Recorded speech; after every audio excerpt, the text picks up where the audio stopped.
Who are you? It's a question so simple it feels like a joke. You might answer with your name, your job, your past. Maybe your personality traits. I'm kind. I'm introverted. I love dogs and hate small talk. But if we pause, who is the I behind those answers? For centuries, philosophers have questioned whether there's any fixed, solid self behind our thoughts and actions, or whether the self is just a story we tell ourselves. The ancient Buddhists called the self an illusion, a bundle of sensations, memories, and habits with no core. David Hume, an 18th century philosopher, agreed. He wrote that when he searched inward, he found no self, only fleeting thoughts and perceptions, one after the other, like a river with no source. Modern neuroscience seems to support this. When scientists scan the brain, they don't find a central command center. No little person sitting behind your eyes steering the ship. Instead, the brain is a collection of systems. Memory, attention, emotion, logic, working together, but not directed by a single self. So if there's no core you, what exactly is thinking, feeling, remembering? Maybe what we call self is just a useful illusion, a narrative built from memory, culture, habit, and hope. And maybe letting go of that illusion opens the door to a different kind of freedom. Let's imagine this. You wake up tomorrow with no memories. You don't know your name, your family, your language, your past. Are you still you? Most of us believe memory is essential to identity. But memory is fragile, selective, and often false. Studies show that we misremember events, sometimes inventing them entirely. And yet, we build our sense of self from these stories. But let's go deeper. What if your personality changed overnight? What if trauma, medication, or a brain injury made you act in ways you never would have? Are you still the same person? Philosopher Derek Parfit argued that there is no fixed self, only psychological continuity. You're not a permanent being, but a flow of mental states that evolve over time. In this view, you are like a flame, constantly changing shape, yet always appearing to be a single thing. Even language tricks us. We say, I have a body, as if there's a little me somewhere inside controlling it. But what if the body is you? What if consciousness, that voice in your head, is just the result of complex brain chemistry, not the voice of a deeper self? If so, then the self isn't a captain steering the ship. It's more like the ship itself, built from memory, biology, and experience.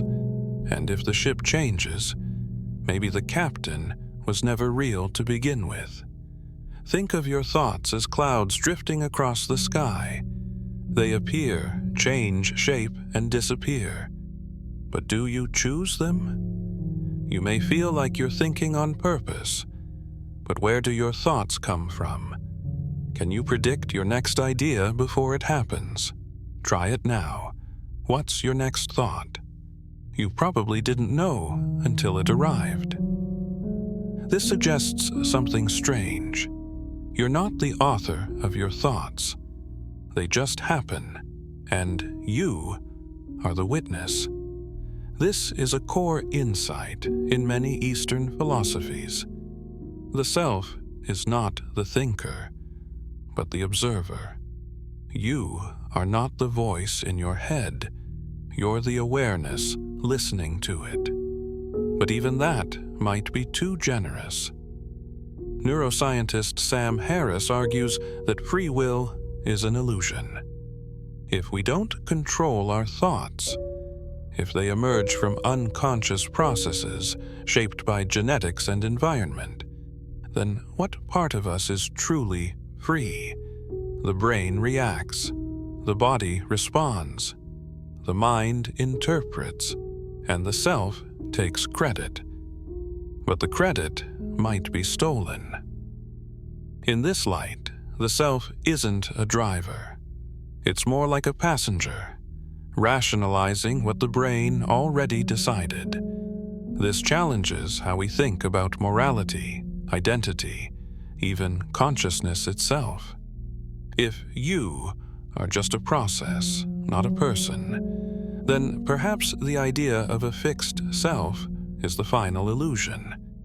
And maybe peace comes not from discovering who you are, but from realizing there was no you to begin with. The illusion of self isn't just philosophical. It's also neurological. In 1961, a neurosurgeon named Roger Sperry performed a radical procedure. He severed the corpus callosum, the bridge between the brain's two hemispheres, in patients with severe epilepsy. What happened next was bizarre. One patient was shown the word key in the left visual field, which goes to the brain's right hemisphere. He couldn't say what he saw because speech is in the left hemisphere. But when asked to reach under a table with his left hand, he picked up a key. He saw it. He knew it. He just couldn't verbalize it. The two halves of his brain were no longer sharing information. It was as if two minds were living in one skull. This shattered the idea of a single unified self. If consciousness can be split, even partially, then how whole are we, really? In truth, the self might be more like a committee, a collection of modules, instincts, memories, and learned behaviors, all voting on what to do next. And the I that speaks? It's just the press secretary, explaining decisions it didn't really make. Even emotions play into this. Ever acted out of anger or fear and then thought, that wasn't me? Maybe it wasn't. Not entirely.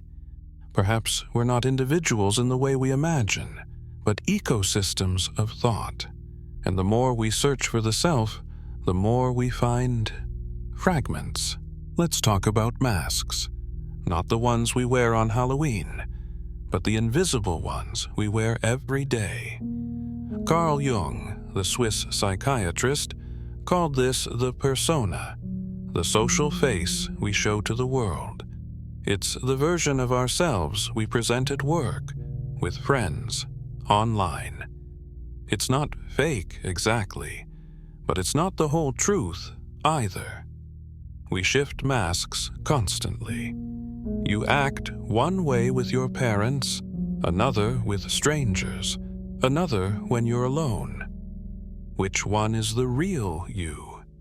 Maybe none of them. Maybe the self is a performance, not in a deceptive way, but as a necessary part of being human. Shakespeare wrote, "All the world's a stage, and all the men and women merely players." He was more right than he knew. Modern psychology supports this. We are deeply shaped by context, by feedback, by what we think is expected of us. The self is adaptive, fluid, like water taking the shape of the container it's in. But if we're always performing, who is watching? And does that watcher ever remove the mask?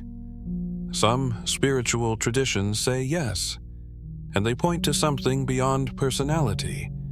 They call it the witness, the awareness, pure consciousness. Others argue that when you peel away every layer, culture, memory, emotion, thought, there's nothing underneath, just emptiness. Not a scary void, but a quiet space where the illusion of I dissolves. And maybe That's where freedom begins. What happens when the illusion of self breaks? For some, it's terrifying. For others, liberating. Throughout history, mystics and monks have described moments where their sense of I disappears.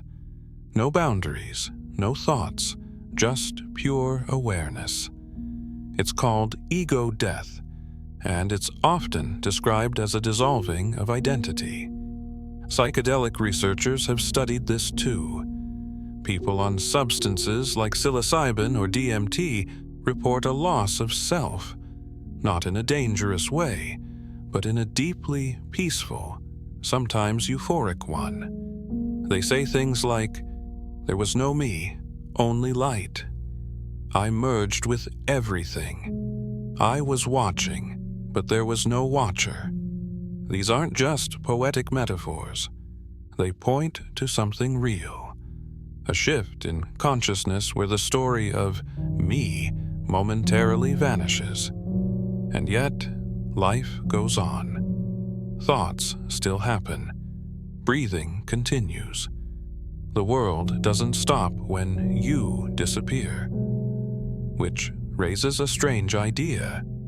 If you can function without a self, was it ever truly necessary?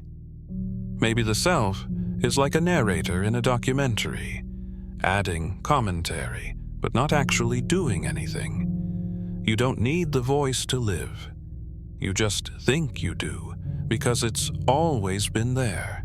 But when it falls silent, for a moment or forever, something remains. Not a person, not a thought, just presence. Let's take a different angle. What if the self isn't just an illusion, but a survival tool? Think about evolution. The brain didn't develop to understand truth. It evolved to help us survive. A strong sense of identity helps keep a body alive. I am this. You are that. I must protect myself. The illusion of self gives coherence to our experience. It helps us plan, remember, compare. It turns chaos into story, and story is powerful. We define our lives through narrative. I'm the kind of person who always fights back. I'm the one who was abandoned. I'm not good enough. I'm special. But every story has a narrator, and the narrator is the self. The philosopher Daniel Dennett calls the self a center of narrative gravity. It's not a thing, it's a pattern, like the eye of a hurricane, real in effect, but not in substance. So maybe the self is useful, even beautiful, but that doesn't make it real. Like a shadow, it moves with us, shapes how we see, but has no weight of its own. And once we see it clearly, we can choose. We can keep telling the story, or we can step outside it and watch the wind without pretending we're the storm. Let's talk about the mirror. Every morning, you look at your reflection. You recognize the face. You call it me. But what do you really see? Skin cells that replace themselves every few weeks. Hair that grows, falls out, regrows. A face shaped by time, sleep, stress, and light. That image is not constant. It's a snapshot of a process, not a person. And yet, we cling to it. Because recognizing ourselves gives us stability. But what if that mirror lies? What if the self we recognize isn't a fact, but a feedback loop? People treat you a certain way, so you internalize it. You act a certain way, so others reflect it back. And slowly, a personality forms. But is that identity or performance? The sociologist Charles Cooley called this the looking glass self. We see ourselves through the eyes of others. We become what we think they see, which means the self isn't born, it's assembled, like a collage built from glances, comments, assumptions. So when you say, "This is just who I am," ask yourself, who taught you that? And why do you believe them? If you looked in a mirror with no memory, would you still say, "That's me"? Or would you just see a face, a body, and a mystery? Let's imagine a world where you wake up with no sense of self at all. You see colors, hear sounds, feel the breeze, but there's no voice narrating it, no inner dialogue, no me interpreting everything, just experience. It may sound strange, even frightening, but some people actually live this way. In rare cases, after deep meditation, trauma, or neurological shifts, individuals report a loss of ego. Not madness, not confusion, but peace. They describe a world where things simply are. Pain still exists, joy too, but without the constant commentary. It's like switching off a radio that's always been playing in your head. Suddenly, the silence is loud, and the world becomes clearer. In this state, there is no past to regret, no future to fear, just presence. Psychologist Mihaly Csikszentmihalyi called a related state flow, when you're so immersed in the moment that the self disappears. Time vanishes. You stop thinking about thinking. You just do. Be. This is not spiritual fluff. It's observable, repeatable, and liberating. So maybe the question isn't, who am I? But what remains when I stop asking? And if the self fades, what's left might be closer to the truth than anything we've called me. So, if the self is an illusion, what are we supposed to do with that? Ignore it? Fight it? Escape it? Maybe the answer isn't to destroy the illusion, but to see through it.